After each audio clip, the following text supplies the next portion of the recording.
she would not have been the woman she was without her time in France, without her interactions with 3 different type of queens.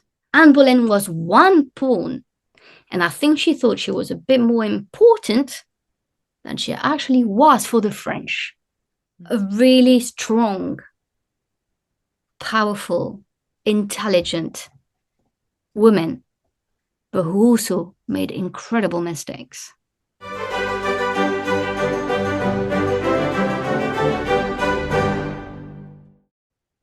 Hello and welcome to the British History Channel with me, Philippa Lacey Brewell, and to our latest historian interview. If you've been here before, thank you for coming back and your support of this channel. And if this is your first time, a warm welcome to you.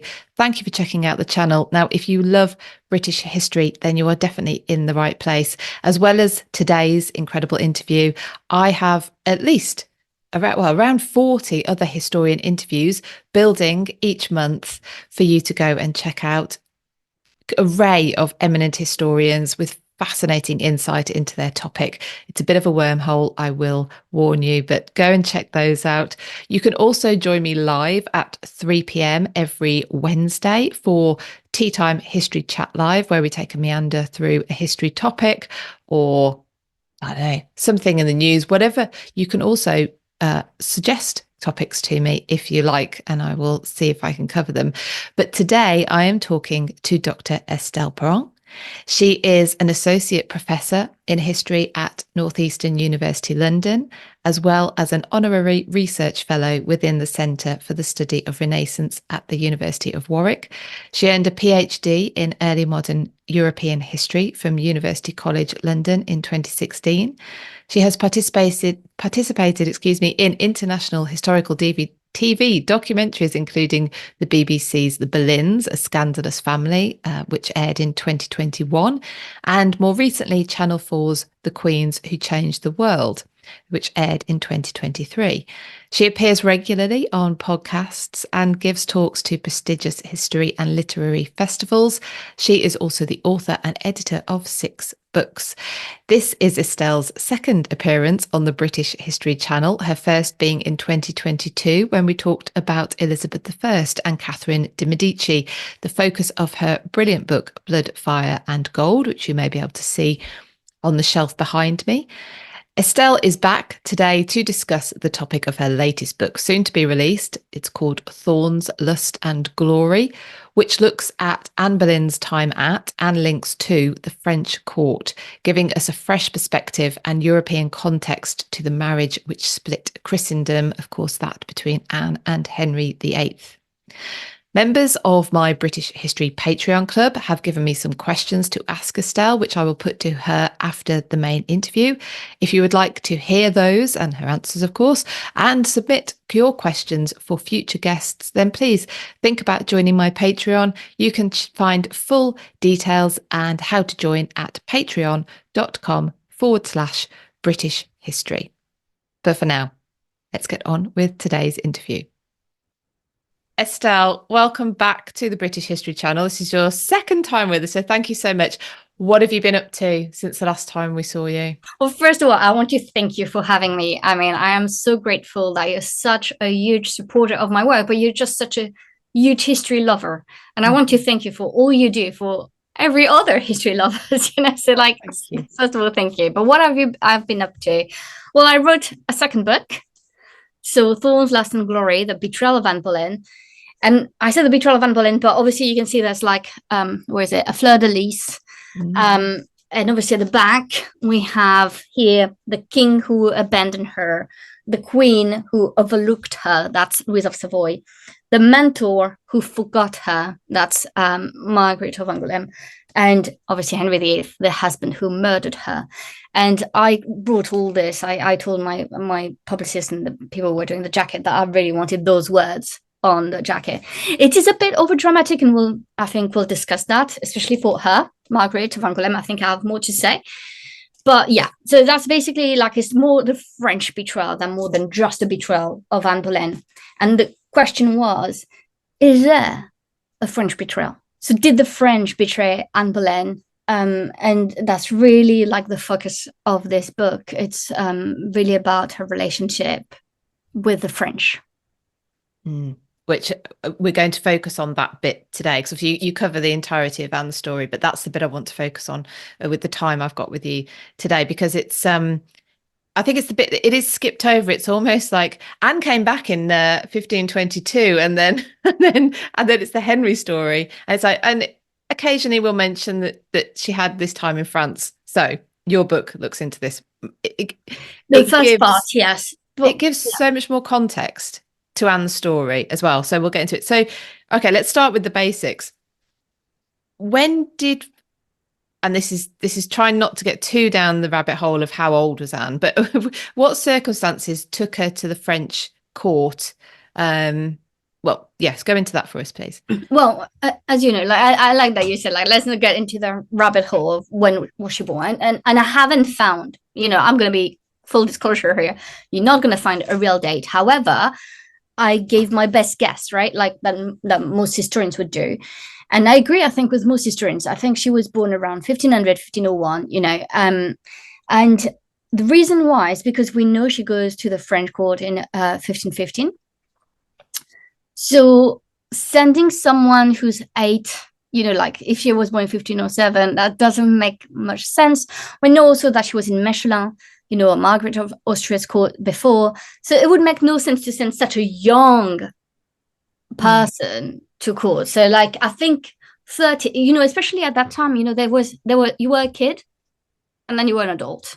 There's no transition. There's no teenagers. We know how important the teenagers years are, but like, it's not, it didn't happen. So you basically, once you're 12, 13 and you're a woman, you're a girl, you become a woman.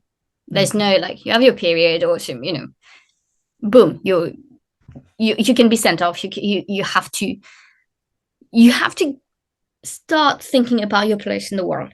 And there's a few reasons for that as well. It's obviously because the life expectancy was a bit shorter. So obviously by 13, you were, already a third of your life. So you kind of like had to think about how to really live your life. So that's what I think. So she was sent in 1515 because, the sister of Henry VIII, Mary Tudor, was promised and was going to become Queen of France. And what I found so interesting is obviously Anne Boleyn was in Mechelin when it happened. She was not in England. And it's Thomas Boleyn who's going to ask for his daughter to be sent to France. But she's not going to make it on time for the coronation. She's not going to make it on time. And how do I know this? I know this because I was like, did she go on time or not? And I looked at the French archives, trying to match the English archives. And we have the name of a Boleyn. We have Anne Boleyn or Mademoiselle Boleyn. I personally think that it was a Mary that was sent instead of a sister to make sure that her sister had basically her spot, kind of secured. But that was not Anne.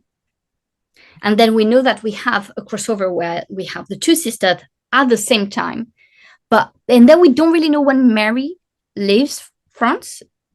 But in my opinion, she leaves it quite quickly. There's no point of having two Boleyn girls there.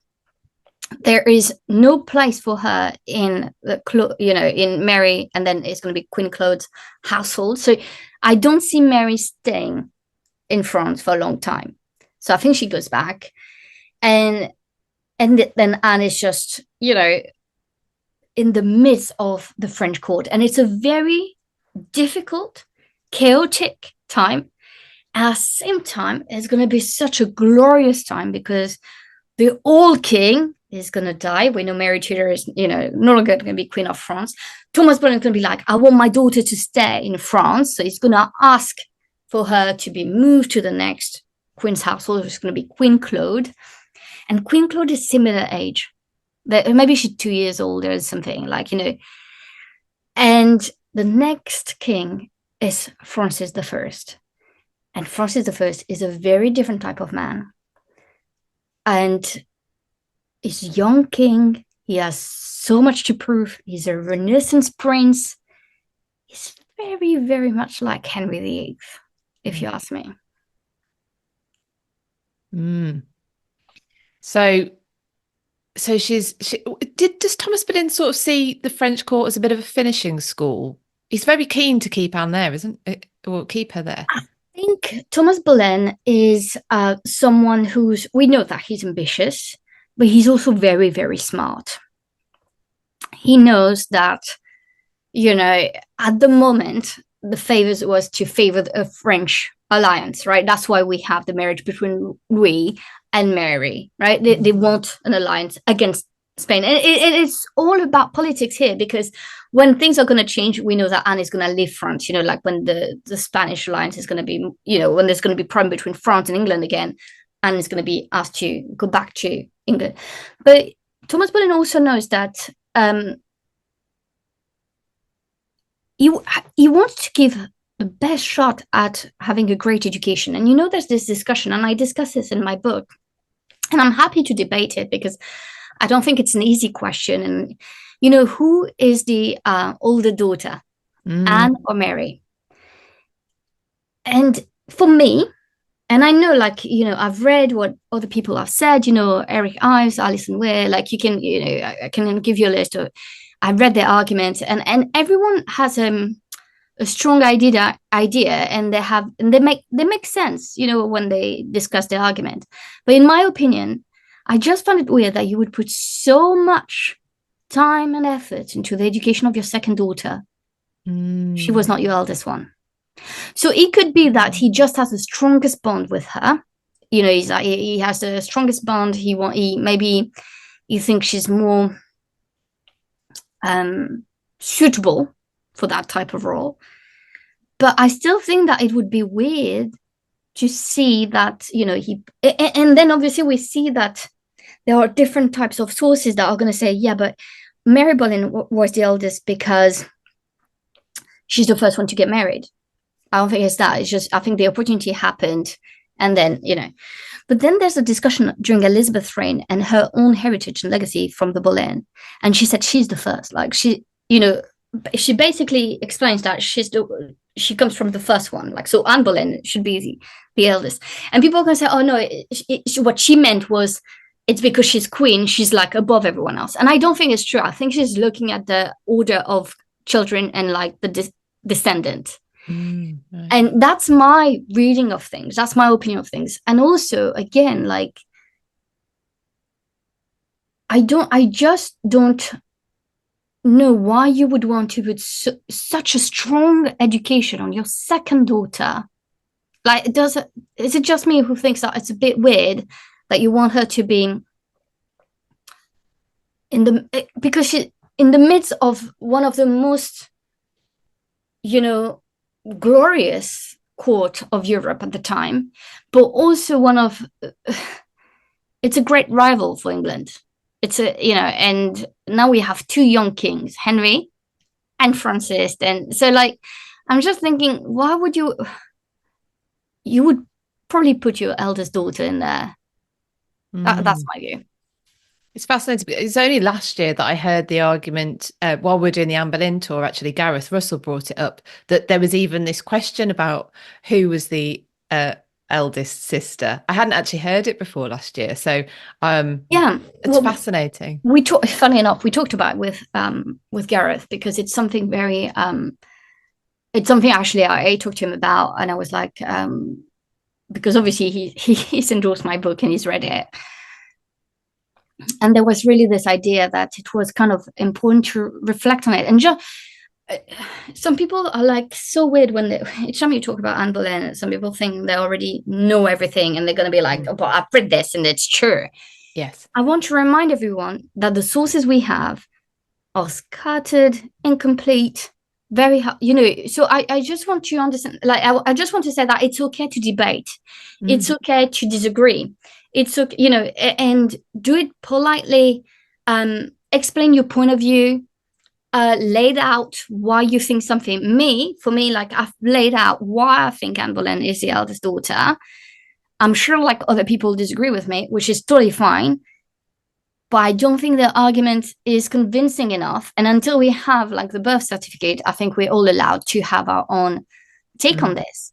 But in the end, it has to be grounded into something. And for me, the facts remain. We look just at the facts. Anne Boleyn spent 7 years in France at the French court, not Mary, Anne. That we are sure of. All right. So if she did, what can we speculate about that fact? And for me, it is the fact that she probably was the eldest daughter. And also, like, when you combine with, I said, with the sources we have with Elizabeth's reign, and I think it makes much more sense. I love that as a general point anyway, about history, about anything, actually. I think we're hardwired as humans to kind of believe the first, or we get ingrained, somehow we get attached to the first thing we hear about something, and then it's to everything else to disprove that first one. But it's so enlightening when you can open up your mind and not be wedded to those ideas as if they're you personally. They're not. You're just, this is what I love about history. And I mean, I do the Anne Boleyn tour at least once a year. I'm doing it twice this year, and I can guarantee we discuss fresh things every time we do it. I know. Because it will never stop. People will ask me, like, do you really have anything new to say? And I bet you, Philippa, there will be someone who's going to find something in 5 years. I said 5 years. It can be in a year. It can be in 10. It can, just in a few years. Let's not put a timeline, but someone will find something. Someone will, maybe someone will find that Anne was definitely the second daughter. And the reason why she was sent was because, and we'll find a letter that Thomas said, like, Anne Boleyn is my favorite. I'm just, because you have to explain why she was the one who was sent, right? We might find that, or we might find the birth certificate of the two daughters and see that Anne Boleyn was the eldest. Do you see what I mean? There are things that are lost, completely lost, and there are things that have not been found yet. I think there's a lot of that as well, isn't there? And you only have to look at a auction house catalogue to realise that there's a lot of stuff that is never publicly seen. But okay, well, this is so fascinating already. But I need to get on to you've mentioned two of the women at the French court that were an influence on Anne. So I want to go into, there's three of them that you mentioned in the book that I want to go into. Louise of Savoy, Marguerite of Angoulême, and Queen Claude, of course. Who first of all, let's go through who were those women, what were their role at the French court? Louise of Savoy was the mother of Francis I of France. But she's a very, very interesting figure. I think we have so many strong women who are behind the kings. I'm thinking about Margaret of Beaufort behind Henry VII. I'm even thinking about Elizabeth of York behind Henry VIII, and I think we don't give her enough credit on that. I'm thinking about what could have been with Elizabeth Woodville and her two princes. I'm really, like, the mothers are such a strong political figure, but because the tie, and we know this, Philippa, you and I, we have sons. The tie between a mother and her son, can be so strong. And Louise was extremely, extremely ambitious. And when you look at all these women, Louise of Savoy could be like a bit, I think I'm going to get backlash on this, but I don't care. Could be seen as basically the French Margaret Beaufort. She really pushed for her son to be king, but no one got killed for. But she really pushed for her son to be king when he was just one of the branches, and basically it was out of luck that Anne of Brittany didn't give birth to a son, but she had two daughters, Claude and Renee, and we're gonna come to them. And so he was the cousin, so he was like the one, but her husband died young. She decided to remain a widow. And honestly, I think I need to write a book on that, like the power of widowhood in the early modern period. You become so bloody powerful once you're a widow. I'm a bit surprised, even with women who constantly want to keep getting married. But, I'm thinking of Bethel Hardwick or Mary Stuart. Sometimes you kill, you get more wealth. Anyway, but it's a different way of thinking. So Louise of Savoy was like, stop that shit. I don't want to get another husband. I'm the one who's going to be in charge. And she has two children. She has Margaret, the eldest daughter, and Francis. And she creates a sense of unity between the three of them. Like Francis is the sun, is not the sun, like, and the planets around him, but they're here to support him. And she's going to raise her daughter to be like, you have to support your brother. She's going to create a very strong bond. And I'm saying it's very important for you to understand a very strong bond between Francis I and Margaret of Angoulême. And she's going to create a very strong bond between her and her two children. And why is it so important? It's because it's going to completely change the dynamic of the court when he becomes king. Because both Louise and Margaret are going to have lots of political influence, even political freedom. I'll get you that. So that's the first woman. Very fascinating.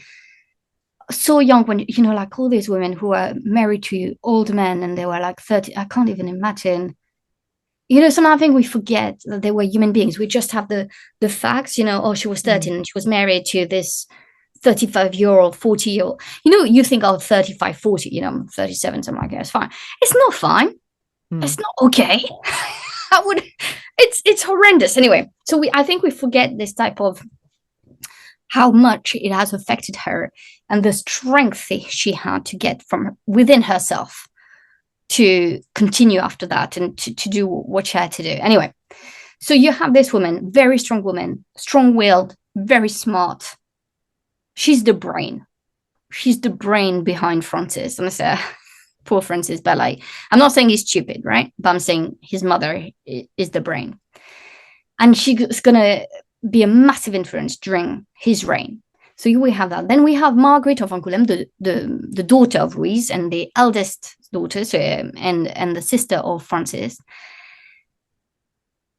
Very smart as well, forced into marriages as well. Like any other, I always feel for women who are forced into political alliances through marriage. I mean, I'm always thinking about them on a human level.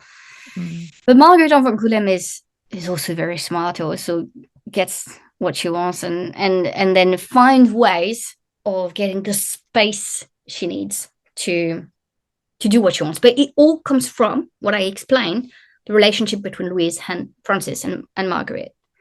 Because she's going to be so close to her brother, there's going to be like so much political freedom and a strong relationship that's going to go beyond any disagreements. And again, we'll come to that. And then we have Queen Claude. Queen Claude is a daughter of the late king who had married Mary Tudor, and of Anne of Brittany. Again, a very amazing woman. I mean, also very sad story as well. Anyway, a very complicated and complex story. And Queen Claude is a daughter. She's going to also be forced to marry. But at least she marries someone younger. So I feel like there's less of a... No, I'm just... at least it's not an old man who probably smells and stinks. But so she's like... she's 15. 15, something like that, when she marries... or a bit younger when she marries Francis. And she's forced to marry him because obviously there's the need of continuity. There's a need of like helping him being legitimate. But for her, there's a need of like, she's the link. Queen Claude is the link between the other branch of Valois and. Is it almost like a Henry VII, Elizabeth of York? It is almost, yes, yeah. This is need to but remember that. Yeah, I guess we could even compare them all, because you're right. Henry VII had like some blood rights, but I think Francis is slightly stronger in terms of like the fact that he can be the heir. But yes, it's very similar. And Francis is not the best of husbands, but we can discuss that maybe for another. We could do lots of podcasts on the French royal family. But Queen Claude is a very interesting figure because she's young, as I said. And it's the queen that Anne Boleyn is going to serve. And people always ask me, like when I was writing, and if you've read my book, Philippa, like I really wanted to know, was it true that Anne only served Queen Claude? And we'll never know, because I really looked into all the household. What I know is that there are some years she definitely didn't serve Margaret of Angoulême. I know for sure she met Margaret of Angoulême, multiple times.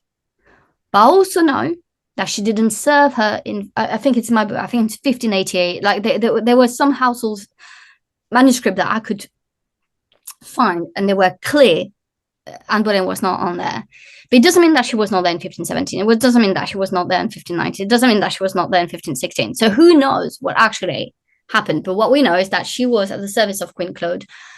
I really believe that it would have been very easy for them to form some sort of bond. We also know that because Queen Claude had a younger sister, Renee of France. And I'm mentioning her because Catherine de Medici, so now we know in my first book, Blood, Fire and Gold, Catherine of Medici reminded Elizabeth that Renee of France and Anne Boleyn had a very strong friendship.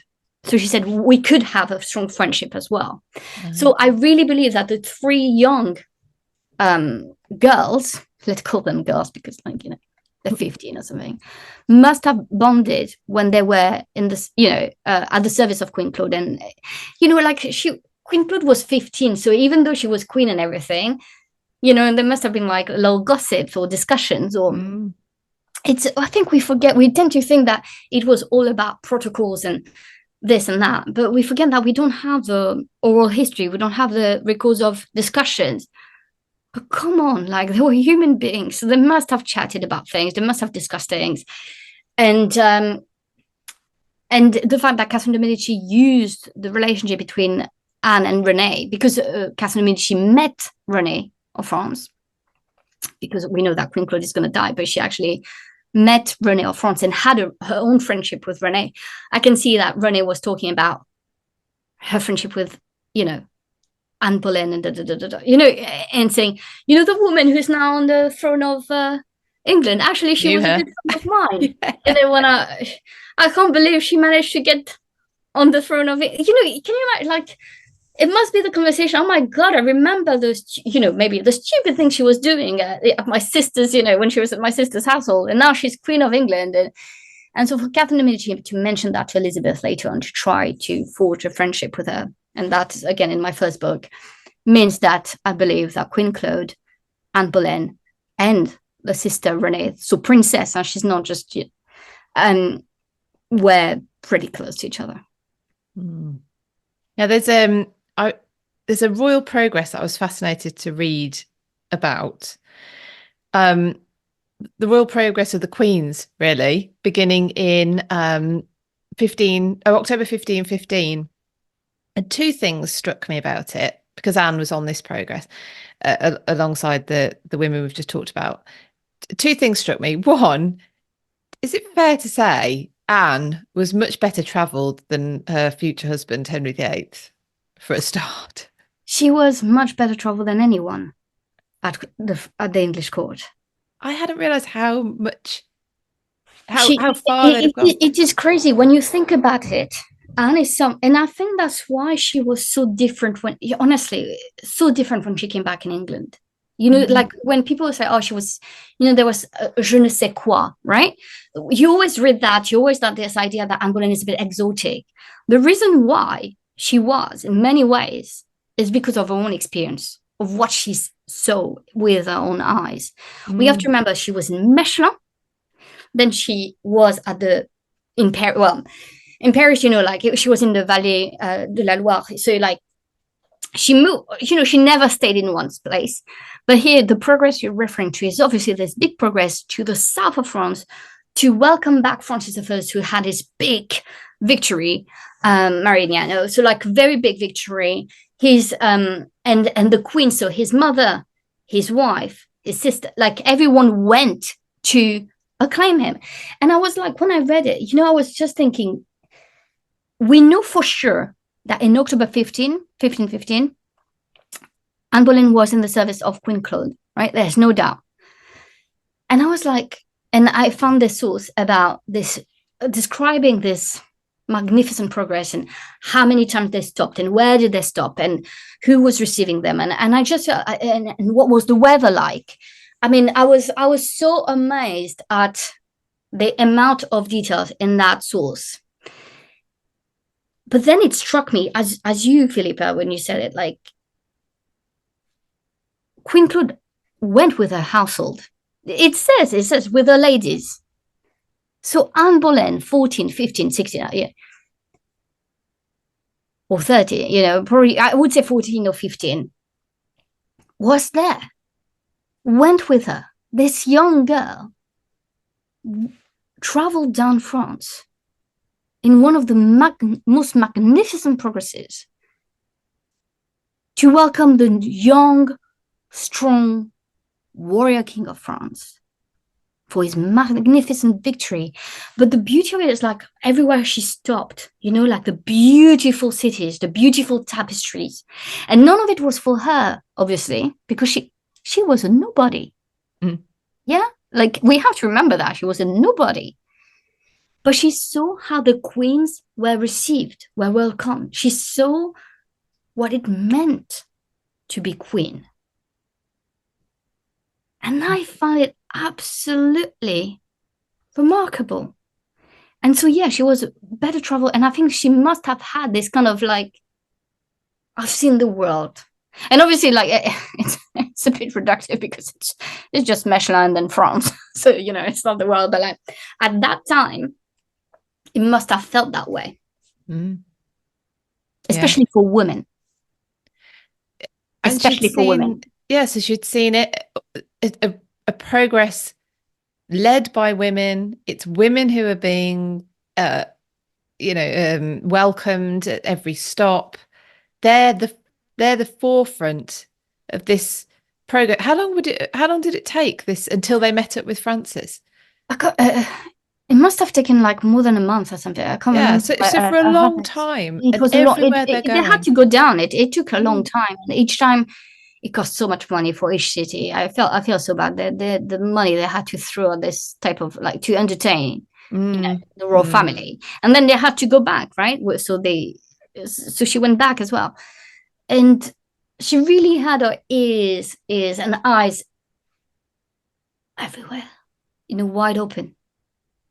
And I think it must have impacted. When we say, oh, Anne Boleyn was so ambitious, you know, like she, you know, you love her, you hate her, right? Like there's lots of people who hate her, and yet they're still reading all the posts about how people love her. Anyway, but I think a bit masochist here. But with Anne Boleyn, like, you have to understand where the ambition come from.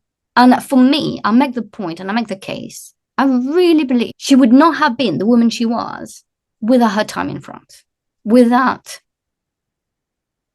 her interactions with 3 different type of queens. 3, because everyone say, oh, Queen Claude, she was just giving birth and stuff. Do you know how strong you need to be giving birth every year? So don't give me crap like this. You know, like, oh, she was so weak. She was just giving birth. Do you know how hard it is to be constantly pregnant? How hard it is to be constantly giving birth? She was a bloody warrior. Is she pregnant when she's on this progress as well? Yeah, I'm trying to remember. Yeah. It's a lot. Honestly, everyone is like, oh, Queen Claude, so fragile. Fragile, my ass. She was not fragile. A bloody warrior.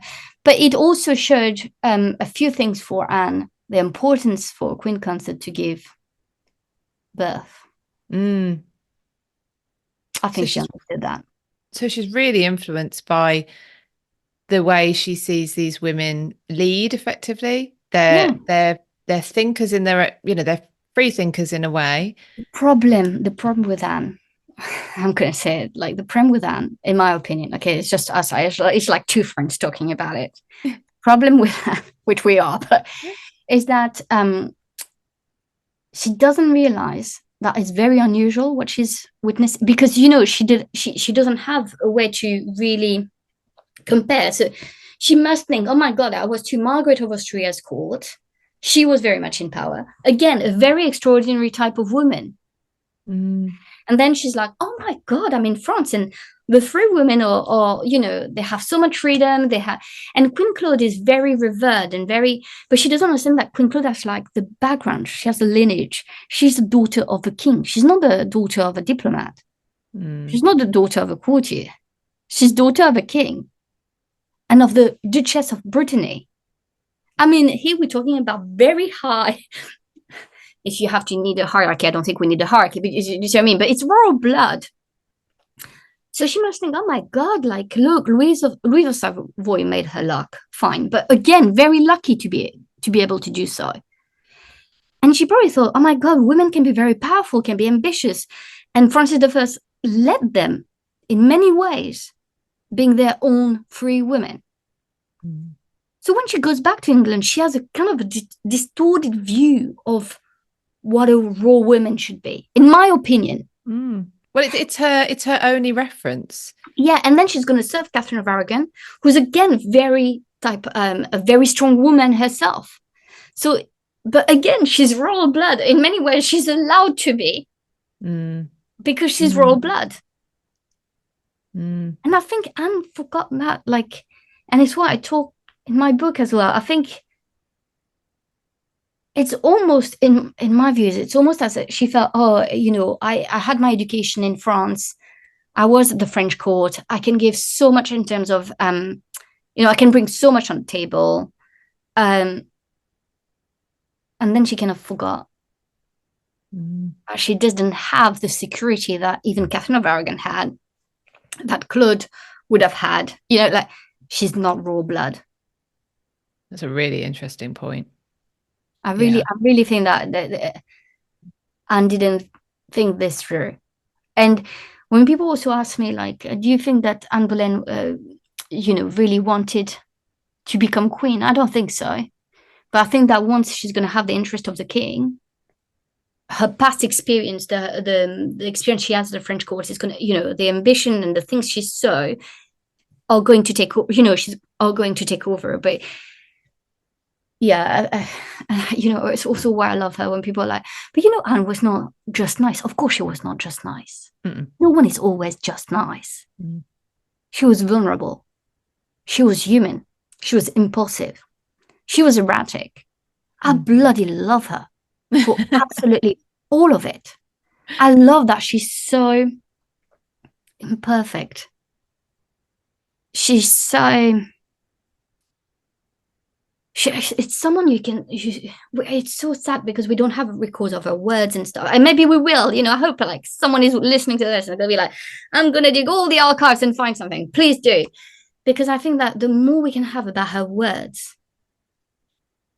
the more we're gonna realize how magnificent she was, not in terms of like glorifying her, but in terms of a really strong, powerful, intelligent woman, but who also made incredible mistakes. With all the flaws of a normal human being. Do you think she's one of these people who perhaps there's been an overcorrection of her character in some way? Oh, you mean she's either vilified or glorified? Yeah. I think we tend to. You have the people who absolutely hate her. She's a homewrecker. She's this. She's that. You know. You can see like all the rubbish you can read online. You know, on some forums and blogs and stuff. There's big haters of Anne Boleyn, right? Like they're massive. And you have equally the real lovers who are unable to criticize her, unable to see that she was not perfect, and not able to understand that it's her imperfection that makes her so unique. And that's the fact that 500 years later, you and I are doing a podcast about her. It's her imperfection. That's why. So yes, I would agree with you, Philippa. Interesting. So she comes back to, God, there's so much we could talk about, but she comes back to the English court in 1522. Yeah. Under what circumstances is she returning to England? So there's going to be a war between France and England. Like the alliance is not working. So Thomas Boleyn really wants his daughter back. It's just going to be a bit too dangerous. And at the same time, the French realize that the fact that the English are asking for Anne Boleyn to be back, they don't like this. They think, okay, so it's kind of like given that things are going to change in the Anglo-French relations. And you see at, you know, Henry VIII and Francis I's relationship, it varies, right? Very close brothers, very big rival, very close brother, you know. So it's the story of basically, you know, the first half of the 16th century political alliances and political disputes. Anne Boleyn is going to come back. And Anne Boleyn is going to be a very different type of woman. And because we've just discussed, because she was so well traveled, so well educated, she really had there was really something different about her. I would agree. I would argue, though, that her personality itself played a big role, because she could have been like, oh, yes, I've traveled, but, it didn't have such a huge impact on her. So it's also obviously her and the way she's going to react to everything that happened to her and everything she witnessed. And when she comes back, obviously, there's this proposal for marriage with Henry Percy, and she doesn't have her eye on anything that is above that. It's already very glorious in many ways, like for her to. So she thinks, okay, it's when Henry VIII is going to have and show an interest in her and make sure that she doesn't marry, that then she's going to remember the three women who basically raised her. And where she's going to think, well, I'm not going to be anybody then. If you really want me, that's going to be very different. Because again, another thing that we need to realize. So we talk about Queen Claude, always being pregnant, She did her, honestly, 10 out of 10 in terms of duty, of what is expected to be queen. She's going to die because of it, but 10 out of 10 for doing it. But Anne Boleyn also saw Francis I and his mistresses. She also saw how powerful were the mistresses, because some of them, lands, titles, money, but who's always at the side of the king, who's always respected, who's always at the forefront of everything. It was Queen Claude. So she realized that, okay, mistresses, your royal mistresses, you get a lot, but you can be forgotten. You can be discarded. You can, there's just not enough kind of safety and security. I would disagree with that in many ways. It depends on your ambition. But for Anne, it was probably like, I don't want that. And there was kind of an opening for her with Henry VIII being so unhappy with Catherine of Aragon. And I'm sorry for Catherine of Aragon's fan. I love Catherine of Aragon too. I hate that we always put them against one another because they were big rivals. But you can still love Anne Boleyn and love Catherine of Aragon. It is possible. Yeah, I agree. Yeah, exactly. It is possible. But you can criticize both of them as well. Because when people are telling me, oh, Anne Boleyn was not nice to Catherine of Aragon, of course she was not nice. Do you think Catherine was nice? No. And that's normal. You want the same guy. I mean, and one of them had the guy. Of course, they're not going to be nice to each other and send flowers to each other, right? Like, same guy in same position. I mean, you're literally talking about the job as well. There's only one. Exactly. But also for Catherine, it was unheard of. Yes. What was Anne Boleyn trying to do? And when I say what Anne Boleyn was trying to do, it's a bit reductive as well. It's not just Anne. It's Henry who wants to change wives. And that's an opportunity for Anne. But why would Anne say, oh, no, I don't want it. I just want to sleep with you? Why would you want that? What's the glory in this? And she's seen her sister be married off. Yes, and what's the glory in this? And I think Anne, when she came back from England, deep down in her, she had witnessed glory for other women at Francis I's court. For her, first, the marriage with Percy would have been glorious because, it would have been a step up.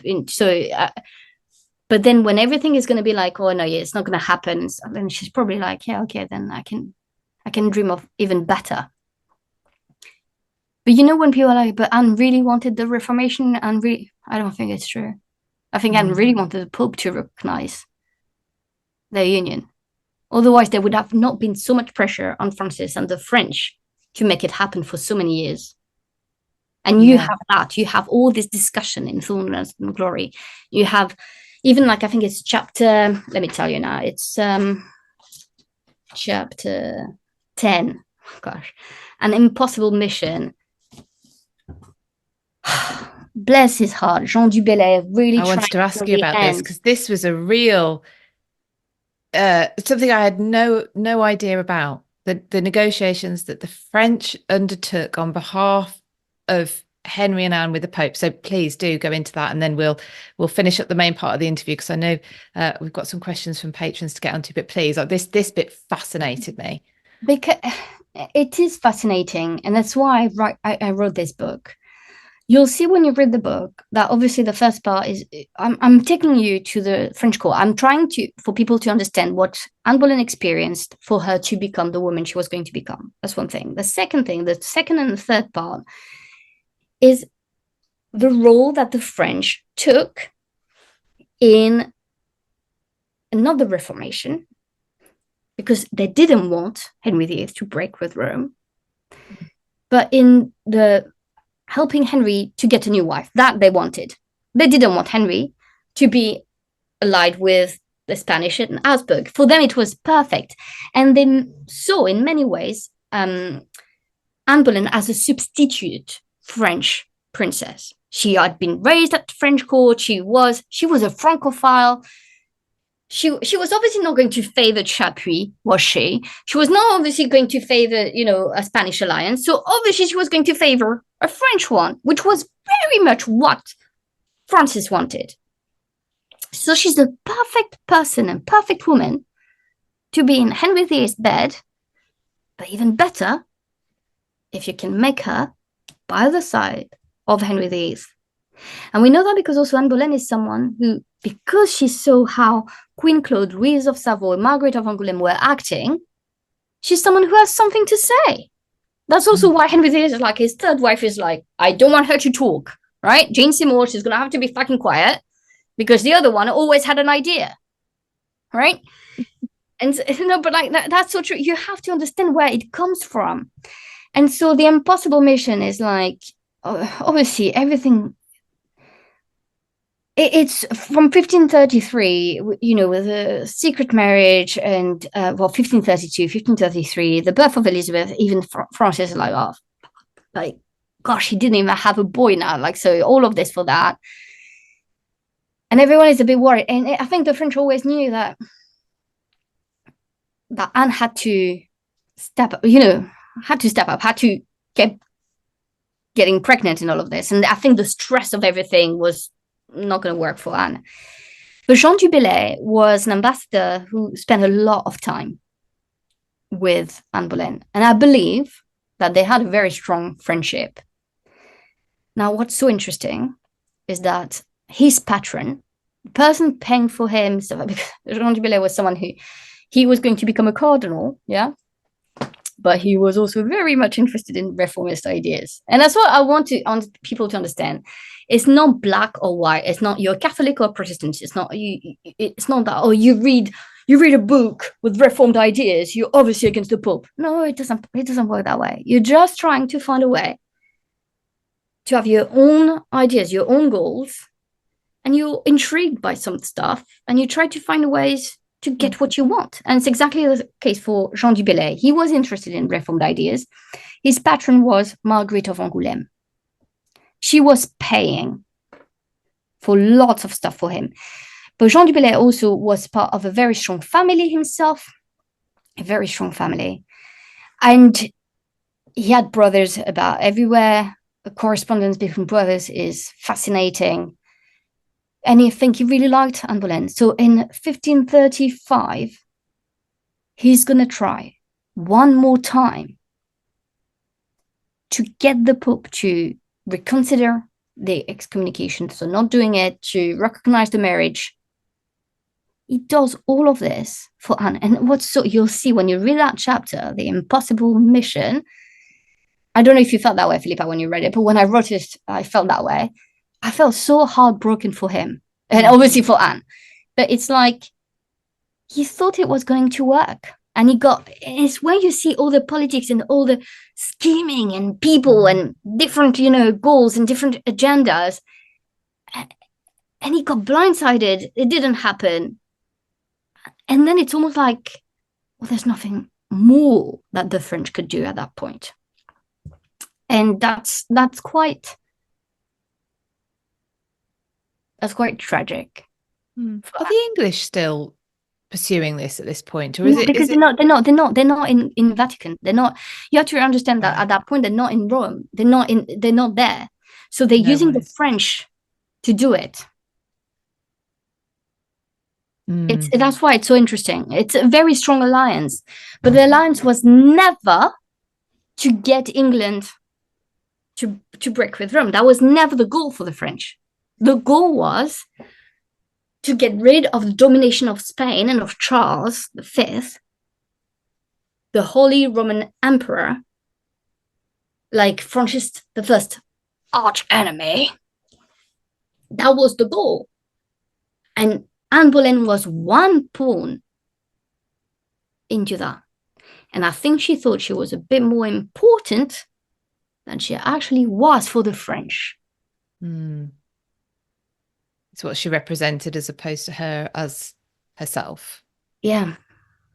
And is it during this time, sorry, I do have one more question before we wrap up, but is it during this time, well, I think if I read this right, that the French are also pursuing a marriage alliance between the Dauphin and Mary, Catherine of Aragon's daughter? So that,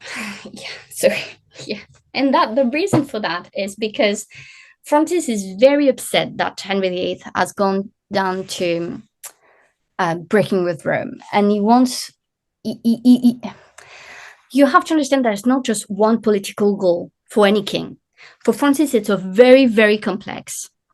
What he wants is to be to have a very strong relationship with the Pope. You know, like he managed to get Catherine de Medici and his second son married, and now he's thinking like the way to get England back into Catholicism is to get, you know, a marriage between the Dauphin, his son, and Mary. And why the eldest one? Because it's very hard for him to say, you know, it's one thing to annul a marriage and stuff, but like to say, you know, that the way like Henry VIII wanted to completely say that Mary was illegitimate and stuff, it just didn't go well, with, especially now that he broke with Rome, and also the fact that the marriage with Anne Boleyn can be disputed on when it happened, you know, the birth of Elizabeth. And that's why it's so hard for Elizabeth. It's going to be so hard as well. The things are going to be written about her in French archives when she's a princess. Well, there's very little consideration for this little girl. And that's because of all the complexity behind her parents' marriage. That is very hard to recognize. Yes. And so you have so Jean du Bellay. So it's almost like you know, in 1535 they're trying to get the Dauphin. Officially, they're trying to get the Dauphin. You have Chabot in England. Anne Boleyn is not going to get on with Chabot at all. So it's the French ambassador, and they're trying to get the Dauphin and Mary together. Yeah. At the same time, you have, and that's why it's so complex. Then you have Jean du Bellay trying one more time to get the marriage between Anne and Henry VIII recognized. And obviously, if he does it, it means he has the approval of someone. Obviously, Francis I must have been asked. But let's remember what I've just said. His patron is Margaret of Angoulême. Margaret of Angoulême is sister of Francis I. There's a dynamic. So probably he accepted for, you know, he agreed to do it one more time. Because the one who would lose the most for doing that was Jean du Bellay. But he managed to, because he was so well connected with his brother and everything, he managed not to have his reputation too, you know, impacted. But that's why it's so interesting. I think I tried to tell the story of Anne Boleyn with different sources, going deeper into the sources, going deeper into what the French were actually doing. You did. You've done it, and you've done it very, very well. It's fascinating. It's really well written. And I could talk to you all day, but I know you have babies to look after and stuff. So I will. I've got a bit of a general question that I'm asking all people I'm interviewing, all historians I'm interviewing now. Which period of history outside of that you're known for are you interested in? Is there a period that you can read for pleasure, that you don't have to? Always. 17th, 18th century, France, England again. But I do teach about Japanese 17th century and the relationship with Portuguese and the English. I just did a video on Shogun, the new TV show. Oh, yes. I've been teaching that course for 7 years, so I have an interest in that. I've had an interest in reading more about this. But honestly, I just love any French Revolution and the Napoleon, and you have Marie Antoinette. I mean, there's so much history that I really love. Now, I have to say, when I really look, I think you can say that though I really stay in the early modern. The early modern period is 1500, 1800, roughly, right? Like, so I would say I still stay in that Okay. in those years when I look at it, like what types of what I'm reading. I just filmed a documentary for a French production company. It's about Queen Charlotte, so George III's wife, and I was so fascinated with her. So again, again, it's 1700 something. So yeah, I do like modern history, but yeah, I have an interest in Second World War, but it's mostly because of my grandparents and their role as resistance and stuff. Otherwise, I think I'm always between 1500 and 1800. Brilliant. And what do you think we can learn from history? Why should we study history? I think people don't understand that it's not just something that is in the past and we should just move on. I think we can learn so much from past mistakes. It's like in your life, right? In your life, when you look at the things you did when you were a teenager, the things that you did when you were a young person, a young adult, are you telling me that these lessons that you learn are not making you who you are today? Of course they are. But in a more global way, it's the same with history. When you understand Henry VIII School, honestly, it's so similar to even today's politics. You have factions, we call them parties. We try to be a bit more like, but honestly, it's the same shit. It's always the same shit. You always, who said that? You always replace one group of elite with another group of elite. Same with the French Revolution. And then with Napoleon. It's about power. And when you look at also history is not just a history of power, but the history, unfortunately, the people who are in power impact massively the life of ordinary people like you and me. The fact that, for example, right now, Putin has invaded Ukraine. We no longer, constantly talked about it, in all the media, but we don't realize how fucking dangerous it is. And it's impacted our fuel, it's impacted the cost of living crisis. All these decisions by very powerful people. But think about what's going to happen in the States right now. And we have warnings. If you learn history, you know that something bad is going to happen. Because you can look at everything that's going up, the fact that we have an economic crisis, the fact that we have a fuel crisis, the fact, you look at everything and then you're like, oh, that reminds me of when there was this problem in this year, and then there was traumatic I was event. reading Jonathan Healy's book, The Blazing World, about the 17th century and the beginning of the 17th century. You've got young people not getting married because they can't afford a home and they're having children later and they're having fewer children. And I was like, he could be talking about now. No. It's incredible. And there's so many things. And so that's why it's important to, I think it's sad that we don't try to put more history in the mainstream. To be fair, I say that. I think that, and tell me if I'm wrong, because you are someone who's live and breathe history as well. You have a business around history. There's more and more an interest, in my view, from the public in history, but it just doesn't translate into university. I think people don't want to have a history degree at university. They think that it's just for the elites. It's just one type of, of learning, when actually there is much more to it. And I think it's because academics have stopped bridging the gap between their research, their archives, the training they get. Because we do a training, when you have a PhD, you actually go through some training. Like we're not just writing books. We do there's a real training behind it, and not just MA as well, but there's a training behind it. But we're failing in bridging the gap and showing people that actually we have we cannot reach out to a wider audience and give them the research. There's a tendency from academia and academics to keep that for themselves. And I think that's where you're here to try to, okay, wait a minute, I'm very interested in serious research. I'm not an academic, and I know that people will be very interested to learn about your work. But so I'm going to try to be the bridge between, between these two worlds. So yeah, quite. I think if you can use history as well to learn how to, like, back to your earliest point about breaking down your argument, being open to new evidence, changing your mind. If you can practice that skill on history, you can do it in your personal life in the moment as well. And I think it's a fantastic skill, and people would be far happier if they could be less wedded and I think to their so ideas. Good at understanding that and at being so open-minded. Like we can see with all you do different tours, you show a different interest in different periods of history. You're not just about the Tudors, like you have a tour about the Stuart, which so overlooked. You have a tour, about the George, so and we need that. We need to keep that interest from the public. I think it's useful. It's useful and it's interesting and it's, it's fun. So so it's all great. So we're going to move on to the questions that my patrons have put forward. But before we do that,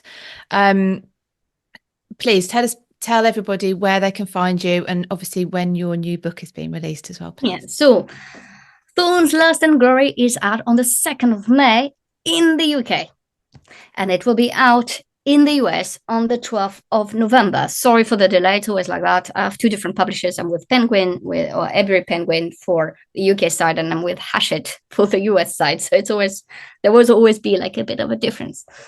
In time for Christmas, though. Yeah, good time for Thanksgiving, for Christmas, and a good time for the summer. Honestly, you want to read that book by the pool. So yes, that's one thing. And you can find me on social media. Obviously Twitter, but I'm less and less active because of what happened to Twitter. So I'm more on Instagram. So if you type Estelle Paranque, you will find me. And yes, and so it's I share what I do. I try to share some bits of my research, but without spoiling too much of what I do in my book. So yes. Perfect. Well, thank you so much for joining me today. Thank you, Philippa. She's not the whore, the Protestant whore that people want her to be. I think it's legitimate to ask the question, did the French, who definitely supported her and were quite happy for her to be so close to Henry VIII, to serve their interest, because she favored the French ambassadors so much. And then at the end, I was just like, oh my God, did they just let her down? And you read the book and you see that it's more complex. For the extended interview with Estelle, go to patreon.com/British History.